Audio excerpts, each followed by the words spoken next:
Há um texto que eu quero deixar com os irmãos, que se encontra em Hebreus capítulo 4.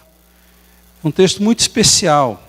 Diz assim a palavra de Deus: portanto, visto que temos um grande sumo sacerdote, que adentrou os céus, Jesus, o Filho de Deus, apeguemo-nos com toda a firmeza à fé que professamos. Pois não temos um sumo sacerdote que não possa compadecer-se de nossas fraquezas, mas sim alguém que, como nós, passou por todo tipo de tentação, porém sem pecado. Assim, aproximemo-nos do trono da graça com toda a confiança, a fim de recebermos misericórdia e encontrarmos graça, que nos ajude no momento da necessidade. Até aqui. Há toda uma estrutura de culto aqui mencionada, sobretudo a estrutura da cerimônia do Yom Kippur. Yom Kippur são duas palavras hebraicas, que significa dia do perdão. Yom, dia, Kippur, perdão. E eu abro um parêntese. Eu estou organizando um grupo para Israel, e nesse grupo de WhatsApp eu mandei, durante 2 semanas, as 3 grandes guerras de Israel com os árabes. A primeira foi a Guerra da Independência, 48. Depois, em 67, a Guerra dos 6 Dias. E em 73, a Guerra do Yom Kippur. A Guerra do Yom Kippur aconteceu quando praticamente todos os judeus se encontravam na sinagoga. Yom Kippur significa dia do perdão. É uma das grandes festas dos judeus. E diferente das outras festas, esta tinha uma característica muito particular. Era a hora, era a vez do sumo sacerdote. Nós sabemos pela Bíblia, pelas instruções que Deus deu a Moisés, que havia um único sumo sacerdote, e os demais eram chamados de sacerdotes. Um era sumo, era o maioral, era o primeiro, era descendente de Arão, o irmão de Moisés. E ele tinha essa função de chefiar todos os demais sacerdotes da tribo de Levi. E em particular, na festa do Yom Kippur, do dia do perdão, havia uma cerimônia toda especial, cercada de enigmas. Por quê? Porque o sumo sacerdote, ele adentraria o Santo dos Santos. Vocês que já têm um conhecimento bíblico, sabem que o templo de Salomão e também o tabernáculo, que o povo armava e desarmava no deserto, basicamente tinham uma planta baixa em comum. Era um prédio dividido em 3 partes principais: átrio dos gentios, santo lugar e o santo dos santos. O santo dos santos era o último. E ali estava o utensílio, o móvel mais importante de todos os móveis sagrados do templo. No santo dos santos estava a Arca da Aliança. E sobre a Arca da Aliança estava a tampa do propiciatório. E nessa tampa do propiciatório, no dia do perdão, o sumo sacerdote entrava, somente ele. E ele entrava com uma corda amarrada e sinos. Porque enquanto ele andasse dentro do Santo dos Santos, o sino bateria e era um sinal de que ele estava vivo. Se o sino parasse de bater, a coisa havia complicado lá dentro. Só o sumo sacerdote poderia entrar. E ele entrava para derramar sangue sobre a tampa do propiciatório. E por que derramar sangue sobre a tampa do propiciatório? Porque dentro daquela arca, chamada Arca da Aliança, havia tábuas da lei. O que é que Paulo vai dizer no seu conteúdo, praticamente em Romanos e em Gálatas, sobretudo? É que a lei nos condena. A lei nos sentencia à morte espiritual. Não há um único ser humano capaz de se colocar em pé diante da lei, porque ninguém é capaz de cumpri-la. na sua integridade e na sua inteireza. Todo ser humano é culpado diante de Deus porque ele nasce pecador e porque ele é ineficiente para cumprir a lei. O que é que a lei faz? Nos condena. O que é que o sangue de Jesus faz? Aplaca a cobrança da lei. Por isso que o sangue era derramado sobre a tampa do propiciatório. E o que a lei exigia, o sangue encobria. Ali você encontra claramente o papel de Jesus. Aquele que oferece o perdão eterno. A obra que ele faz perfeitamente, uma vez e para sempre.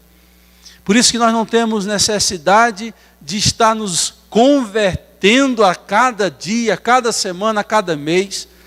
Nós entregamos a nossa vida ao Senhor, confiamos no seu perdão, recebemos a sua graça, somos lavados e remidos dos nossos pecados.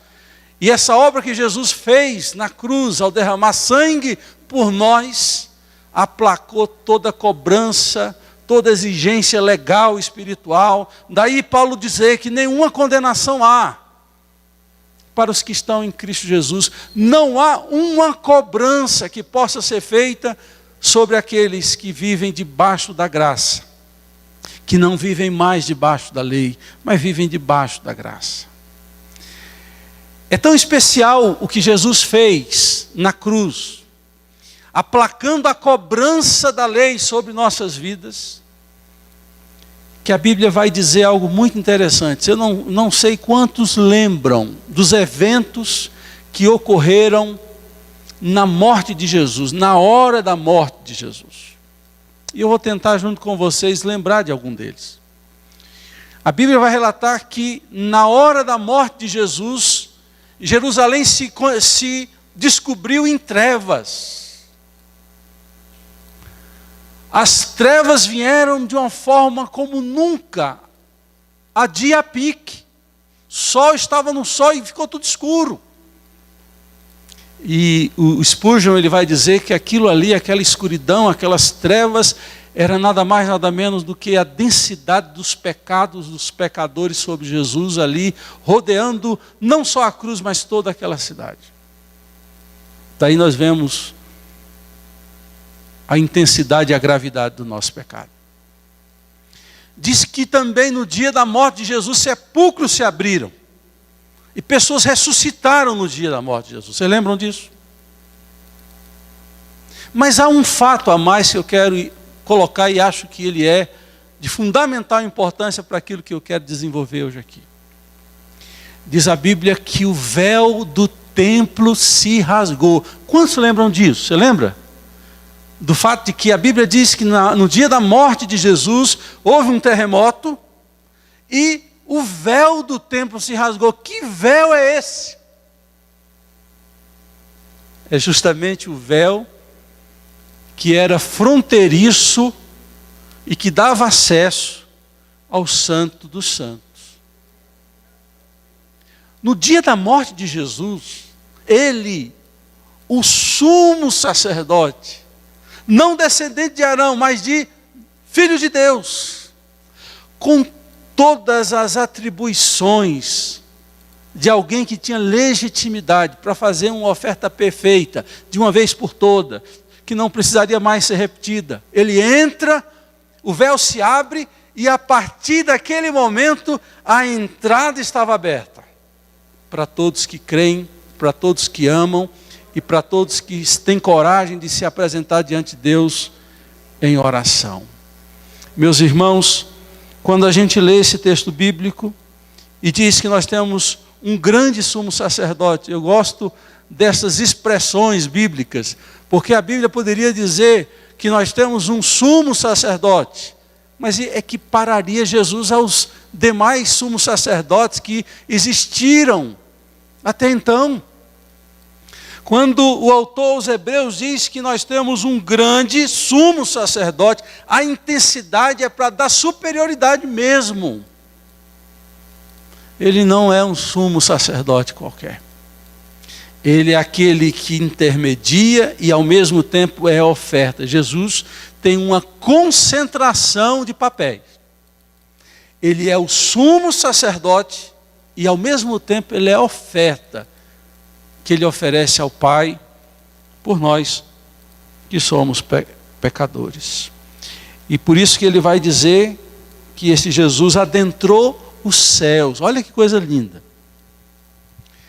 Enquanto os sumos sacerdotes entravam no Santo dos Santos, onde estava a arca, e eles entravam na presença de Deus, Jesus adentrou o céu. Me permita-me colocar aqui também algo. Se você já leu a Bíblia, o Velho Testamento, vai saber que Deus se revelava de algumas formas muito interessantes. A principal delas era numa coluna de fogo e de fumaça, chamada de Shekinah. Certamente você já ouviu essa palavra, essa expressão. Shekinah é uma palavra hebraica que significa glória. A glória de Deus. Essa Shekinah era uma coluna misturada de fogo com fumaça. E sabe como ela se manifestava? Sobre o templo, sobre o tabernáculo. E sabe onde ela se concentrava? Na Arca da Aliança.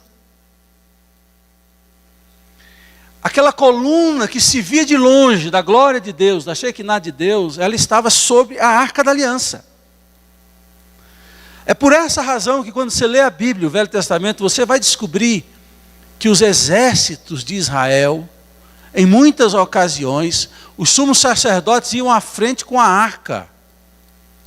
Você vai lembrar certamente de quando Josué foi entrar na terra prometida, era papel dos sacerdotes carregando a arca, pôr o pé no Jordão, para o Jordão abrir e a arca passar à frente, porque a arca era o sinal vívido da presença de Deus.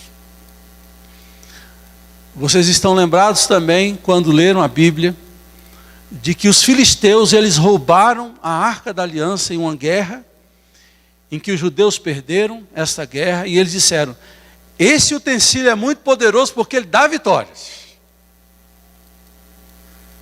Mas só dá vitória a quem respeita e honra a presença de Deus. A Arca da Aliança era o sinal da presença de Deus, onde ela ficava no Santo dos Santos. O sumo sacerdote, ele entrava na presença de Deus, onde a glória de Deus estava. O sumo sacerdote, uma vez por ano. Era uma festa anual. Uma vez por ano. Ele entrava na presença de Deus, e só depois de um ano, ele poderia entrar e fazer o mesmo ritual. Entrar com sangue e derramar o sangue sobre a tampa do propiciatório, que era a tampa da Arca da Aliança. Quando Jesus morre por nós, irmãos, ele, o nosso sumo sacerdote, a Bíblia diz que o véu se abriu e ele entrou no céu. Ele não precisa entrar numa presença de Deus representativa. Ele entra no céu, por isso que ele é assunto aos céus depois que ressuscita. E ali ele está sentado à direita do Deus Pai. E olha que coisa extraordinária que acontece com esse ato de Jesus.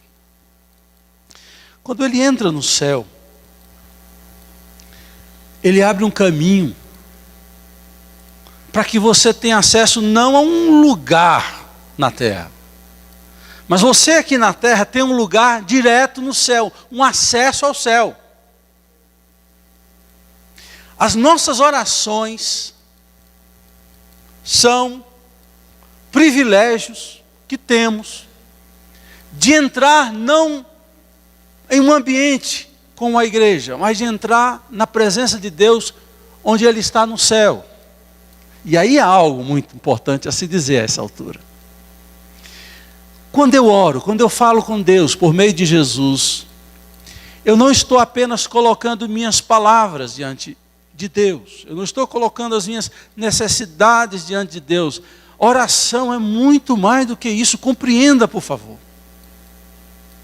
O que esse texto está nos ensinando é que oração é, antes de colocar nossas palavras, é entrar na presença de Deus. Irmãos, quando a gente lê o versículo 16, diz assim: aproximemo-nos do trono da graça com toda a confiança, a fim de recebermos misericórdia. É muito mais do que colocar a nossa oração na presença de Deus, é entrarmos na presença de Deus.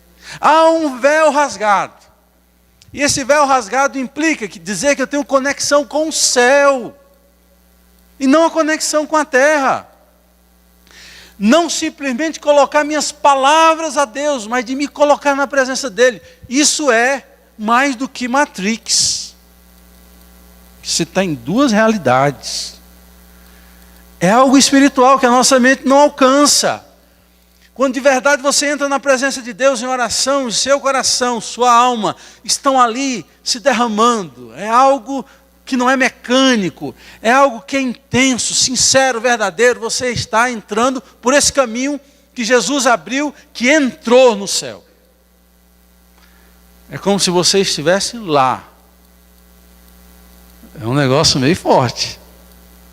Aí você disse: pastor, não quero ir para o céu agora. Não estou dizendo que você morreu, não.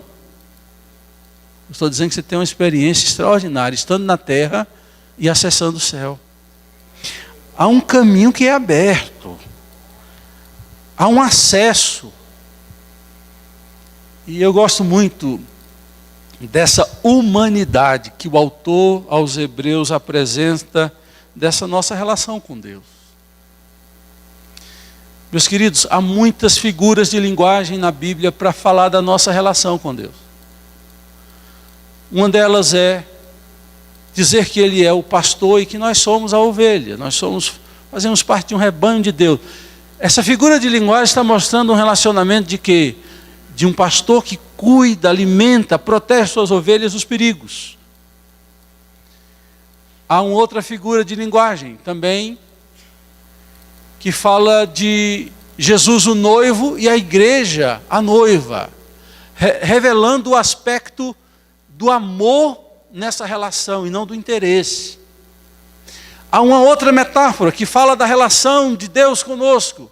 Diz que nós somos corpo de Cristo, um organismo e não uma organização. Algo vivo e não algo estrutural, concreto. Nós somos ligados a Deus espiritualmente, fazendo um corpo vivo, um organismo vivo. Tudo isso é metáfora para lembrar o que é essa relação que nós temos com Deus. E eu vejo que muitas vezes a relação que muitas pessoas religiosas que se dizem crentes têm é uma relação de medo. Medo de Deus. Por isso trabalham, por isso vêm à igreja, por isso dão os dízimos, porque tem medo de, se não fizer, Deus pesar a mão. Tem muito crente que serve a Deus por medo. E essa é a pior desgraça que pode acontecer na vida do crente, estabelecer uma relação com Deus em que o fiel dessa relação é o medo. O que cabe é temor. O temor é um respeito. Você pode amar o seu pai e sua mãe e ter temor reverencial. Isso era muito comum antigamente, hoje não.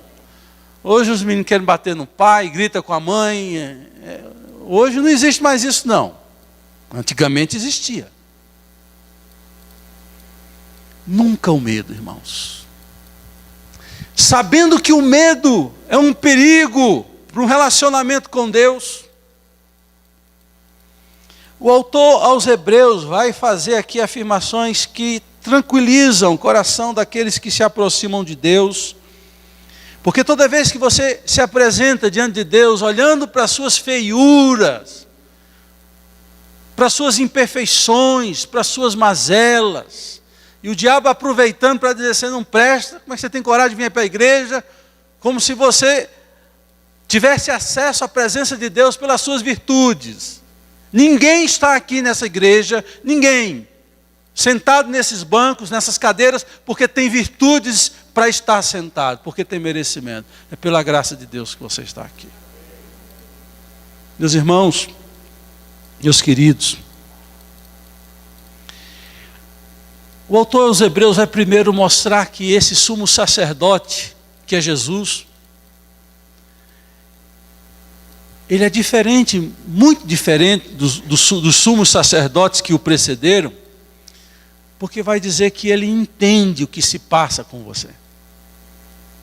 Ele sabe das suas dificuldades, ele sabe das suas lutas, ele sabe das suas fraquezas e ele conhece os seus pecados. Vai dizer assim no versículo 15: pois não temos um sumo sacerdote que não possa compadecer-se de nossas fraquezas.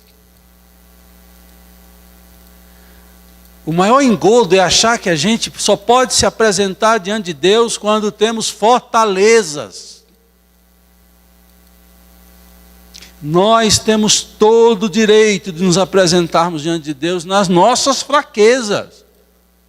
E normalmente as nossas fraquezas nos afastam de Deus, porque nós não nos achamos dignos. E a Bíblia está dizendo que esse sumo sacerdote conhece as nossas fraquezas. Veja a humanidade.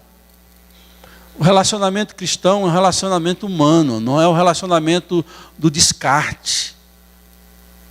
Ah, você não fez, você não merece. Esse sumo sacerdote, Jesus, precisou se tornar homem para viver o que você e eu vivíamos. Só que há uma diferença. Jesus viveu as paixões humanas, as tentações humanas, mas não sucumbiu a nenhuma delas. Resistiu, mas sofreu tentações. Há alguns teólogos que querem dizer que Jesus se humanizou, se tornou gente, mas todas aquelas tentações não valiam de nada, porque ele não estava nem sendo atraído pelo pecado. Engano. Senão não valia de nada as tentações do deserto. E eu tenho certeza que para todas as tentações houve uma luta, houve um conflito humano, porque também ele era humano. É partindo desse pressuposto, dessa base, que o autor aos Hebreus vai dizer que ele se compadece de nós. No grego é a palavra simpateu, que criou no português a palavra simpatia. Ele olha com agrado para você, você chega todo quebrado, moído, fraco, desconjuntado, e diz assim: eu não mereço estar aqui. Eu sei, vem cá, entra. Eu sei. Ele se compadece, ele tem simpatia, porque ele sabe o que você passou. Olha o que o texto diz. Ele se compadece das nossas fraquezas. Alguém que, como nós, passou por todo tipo de tentação. A Bíblia está dizendo que Jesus passou por todo tipo de tentação, representativamente àquelas que nós passamos. Então ele sabe a sua luta. Ele sabe que muitas vezes a gente tenta resistir e não consegue. Ele sabe que às vezes a gente tenta resistir e consegue. E não é uma vez que você errou que vai desfazer tudo que você acertou. Pensa, um pouco de lógica já revela isso. Um pouco de lógica. Não precisa ser um Einstein para chegar a essa conclusão. Você já descobriu que nós muitas vezes, quando erramos uma vez, apesar de ter acertado tantas outras, a gente vai lá para o pó e diz assim: eu não sou alguém que agrada a Deus porque eu errei. Meu irmão, Ele conhece as suas fraquezas, se compadece dela, sabe das lutas que você tem, que você passa. Ele te conhece. E Ele sabe a luta que você está passando. Essa palavra que eu estou dizendo não se aplica aos sem vergonha, aos safados que fazem propositadamente e regularmente. É para quem luta contra o pecado. É depois desse esclarecimento que Deus... Olha que frase eu vou dizer, eu vou correr o risco. Deus é um Deus humano. Veja o risco que eu passo a falar isso. Porque você vai dizer: mas você está dizendo que Deus é homem? A Bíblia diz que Deus não é homem para que minta. Eu sei que Deus não é homem. Mas eu sei que Ele se fez gente, e como gente em Jesus, Ele sabe essa luta que nós partilhamos. E depois de dizer que Ele conhece quem você é e a luta que você passa para ser crente, para viver conforme a Bíblia, Ele faz um convite. Provavelmente seria um convite para se retirar, mas não. É um convite para adentrar. A Bíblia vai dizer de uma forma assim única, como música aos nossos ouvidos. No versículo 16, assim aproximemo-nos. Não é nos afastemos, é aproximemos. Isso é música. Veja que o medo já se foi, porque só se aproxima quando você sabe que não depende de você, depende dele. Aí você se aproxima. E é um convite à aproximação do trono. E eu quero gastar um tempo aqui. Eu não sei quantos já tiveram a curiosidade que eu tive de estudar as vezes que a Bíblia menciona o trono de Deus. Normalmente o trono de Deus está associado à sua glória, à sua majestade. O salmista vai dizer: glória e majestade estão diante dele, força e formosura no seu santuário. Mostrando que a glória do trono de Deus é a glória da santidade e da majestade de Deus. Também, o trono é apresentado na Bíblia como o trono onde as decisões são emitidas. É do trono que as ordens partem. Ele está assentado, Jesus, à direita do trono do Pai. É a figura, claro que nós estamos em um período histórico que essa ideia perdeu muito a força, porque a gente vive em regimes democráticos, quando não em regimes totalitários. Até na América Latina falamos disso há pouco. Mas sempre tem a ideia do poder de Deus. É de lá que as ordens saem. Quando Isaías entra no templo, ele tem a visão de Deus. No ano da morte do rei Uzias, eu vi o Senhor assentado em um alto e sublime trono. As abas das suas vestes enchiam o templo. E ali havia um Deus que estava dizendo: eu reino soberanamente. O trono de Deus nos traz sempre à memória a ideia de que o trono não está vago, o controle e o reinado ainda estão nas mãos do Deus poderoso. Nos aponta para o poder, para a santidade, para a majestade e para o poder. Isso é muito bom. Basta ler Apocalipse. Apocalipse mais de 20 vezes vai se referir ao trono. E o pior, é o trono do juízo. Diz a Bíblia que no dia do juízo ele se sentará no seu trono e julgará os povos com justiça e equidade. A gente toma um susto, porque o trono é o trono do juízo. Irmãos, nós poderíamos ser convidados pelo autor aos Hebreus a entrar diante do trono da majestade de Deus, o trono da santidade de Deus, o trono do poder de Deus, o trono do juízo de Deus. Aí eu não quero, isso aí eu não entrava mesmo. Trono do juízo. É a primeira vez em toda a Bíblia que o trono de Deus é associado à graça e misericórdia.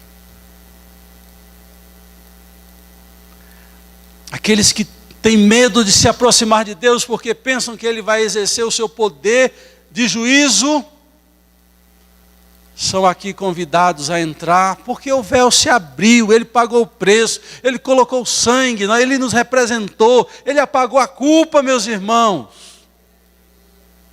Por isso que Ele te convida a entrar. Olha o versículo 16. Assim aproximemo-nos do trono da graça com toda confiança, a fim de recebermos misericórdia e encontrarmos graça. É a primeira vez que o trono de Deus é apresentado como trono da graça. E é até redundante, para receber misericórdia e graça. É para receber o que nós não merecemos receber. A salvação a gente não merecia, o cuidado diário que Ele nos dá e faz em nosso favor, nós não merecíamos.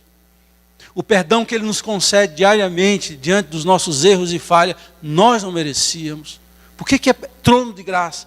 É porque tudo que a gente recebe de Deus, nós não merecemos. E aí que está a grande dádiva da vida cristã, é saber que a gente não merece, mesmo assim a gente recebe. Porque não é por meritocracia, é por graça. E aqui a menção à graça e à misericórdia. Uma vez eu vi uma diferenciação entre graça e misericórdia que até hoje me acompanha. E eu vou tentar lembrá-los disso. O que é graça? É quando você recebe algo de Deus que você não merecia receber. Mas Senhor, eu não mereço. Eu sei, mas toma. Isso é graça. E o que é misericórdia? É quando você não recebe o que você merecia receber. A graça você recebe o que não merecia. E a misericórdia é quando você não recebe o que você merecia receber. Quando Deus poderia pesar a mão sobre você. Quando Deus poderia tirar de você algo. E Ele usa de misericórdia. Não é algo que Ele poderia pesar a mão, mas Ele não faz. E diante desse trono você recebe ambas. Tanto a misericórdia quanto a graça de Deus. Agora, como é que nós vamos nos portar diante disso? Vamos viver assim, então é assim? Eu vou aprontar. Eu vou aprontar, porque diz a Bíblia que Ele é um Deus de graça. Eu vou aprontar. O Philip Yancey, ele diz nos seus escritos, que quando Deus resolveu usar a linguagem da graça, Ele estava correndo um sério risco. E de fato estava. Até nas relações humanas. Se você tem um chefe que ele é muito bonzinho, aí vão aproveitar mesmo. Meu avô, sabendo disso, dizia, ele me ensinava, ele criava gado, e tinha era um boi, é uma transição entre garrote e boi. E ele deixava a gente coçar nele. Eu era pequeno, eu ficava brincando com aquele boi. Ele dizia assim, Ciano, ele me chamava de Ciano. Ciano, deixa coçar, mas não deixa montar. Sabedoria, ou seja, aquele boi deixava coçar as costas, mas inventasse de subir nele para ver o que aconteceria. Então, nas relações humanas é assim, a gente tem que ter cuidado para que ninguém monte na gente. Nas relações humanas é assim, se você não tiver uma dureza, as pessoas aproveitam de você. E eu olho para essa história aqui, irmãos. Eu vejo Deus que usa de graça e de misericórdia. E Ele corre esse risco. Porque o homem pode dizer, eu vou aprontar e depois chego a Ele. Quem já leu Romanos capítulo 6, sabe que ali Paulo está construindo a ideia da graça de Deus. Ele vai dizer assim, que Deus resolveu usar de graça conosco. E ele diz assim, portanto, pecaremos porque Ele usa de graça para conosco, e Ele mesmo responde no versículo 22, de forma alguma. Como viveremos nós para a carne, já que fomos libertos do poder da morte? Explico. Quem não tem amor a Deus e ainda não nasceu de novo, vai encarar a mensagem da graça de Deus como permissividade. Quem ama a Deus e quem vive um relacionamento profundo com Ele, vai encarar a mensagem da graça como gratidão, porque Ele vai dar muito além do que eu mereço. Muda tudo. Eu me freio, eu me policio, porque eu não quero entristecer quem eu amo. Em qualquer relação humana entre mãe e filho, pai, filho, amigos, a gente pode aprontar com essas pessoas que são nossos amigos. Mas a gente não apronta por quê? Porque a gente ama. A gente não quer entristecer o coração. Não é porque a gente não tem a vontade de aprontar. É isso que acontece no coração daquele que ama a Deus e que respeita a graça de Deus. Não como um ato de permissão para aprontar. Mas a graça de Deus nos fortalece e nos faz andar com Ele lado a lado em direção às promessas que Ele nos deu. Concluo essa palavra convidando todos a abrirem a Bíblia. Pode ser no celular. Veja alguém que soube lidar com a graça de Deus. Esse alguém chamava-se apóstolo Paulo. Ele está falando de si mesmo, de si próprio. E ele diz aqui no versículo 10, mas pela graça de Deus sou o que sou. Essa é a primeira sentença. Pela graça de Deus sou o que sou. Ele sabe que chegou até ali, não porque ele foi capaz. Não porque ele era melhor do que ninguém. Ele sabe que ele chegou até ali porque a graça de Deus o levou até ali. Foi o favor de Deus. Foi o trato de Deus. Foi Deus protegendo. Foi Deus livrando do mal. Foi a graça de Deus que o fez chegar até ali. Essa é a primeira percepção de Paulo. A segunda. Pela graça de Deus sou o que sou. E a sua graça para comigo não foi inútil. Ele não entendia que a graça de Deus era apenas para ser usada para esbanjar. Era para ser usada para a glória de Deus. Quando você usa a graça de Deus para a glória de Deus, você entendeu o motivo da graça de Deus. E ele vai dizer, para terminar, antes trabalhei mais do que todos. Contudo, não eu, mas a graça de Deus comigo. Eis aqui alguém que entendeu o que é entrar diante do trono da graça, com ousadia, sabendo que ali na presença de Deus, prostrado, quebrantado, a graça está presente. O amor em ação está presente. O Deus que nos ajuda a levantar e nos fortalece está ali presente. Paulo, ele faz de toda a sua vida um retrato da graça. Sou o que sou pela graça, fiz o que fiz, trabalhei mais do que todo mundo, porque a graça me deu essas condições. Não fiz inútil a graça de Deus. E ele vai dizendo que ele fez e é, porque a graça esteve com ele. Meus irmãos, concluo essa palavra nessa noite, te convidando a adentrar na presença de Deus, porque o véu já está aberto. Jesus, o sumo sacerdote perfeito, abriu esse caminho. Viva a sua vida espiritual, buscando a Deus e recebendo graça da presença dEle e misericórdia também. Viva uma vida de profunda busca e intimidade com o Senhor, porque o caminho está aberto. Só não anda por ele quem não quer. E se você quiser, é hora de você dizer: Senhor, eu quero viver pela tua graça.